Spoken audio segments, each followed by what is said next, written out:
day. I'd love for our audience to hear about how you met that cancer, what went on, and what that discovery was like for you. Of course. This is the part where baseball genuinely saved my life. And I'm definitely not saying that lightly. It did. When we go to spring training every year, we have entry physicals. So basic blood tests. They do a CBC, complete blood count, and then a CMP, comprehensive metabolic panel, amongst many other things. But those two tests showed that I had really low iron levels. And I didn't really have any other symptoms that would have suggested that I had colon cancer. I felt maybe a little more lethargic than I previously had, but nothing concerning. Just some mild fatigue, but there was no red flags, nothing that suggested that anything was seriously wrong. So I was lucky enough to have really proactive trainers because they could have brushed it off. I was 27 going on 28 at the time.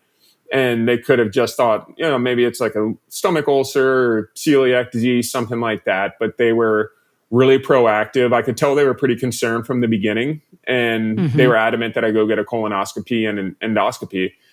And I'm so indebted to them to this day because I got a colonoscopy shortly after we discovered the iron levels were low. And I woke up from the procedure and the doctor was guiding me through what he did and basically had told me that he didn't find celiac disease. I didn't have a stomach ulcer. There was nothing that he expected to be wrong. And in my head, I knew where he was going with it. And did you really? Yeah.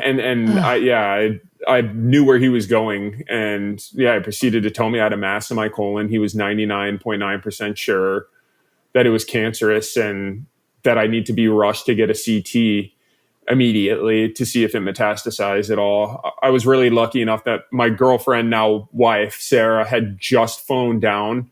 It was a couple weeks before my 28th birthday. And that was the only weekend that she could visit me during spring training. So she got there right as my procedure ended and the nurses rushed her in. She knew something was wrong. And she was in there with me when we found out the news. So it was an extremely tough morning, to say the least.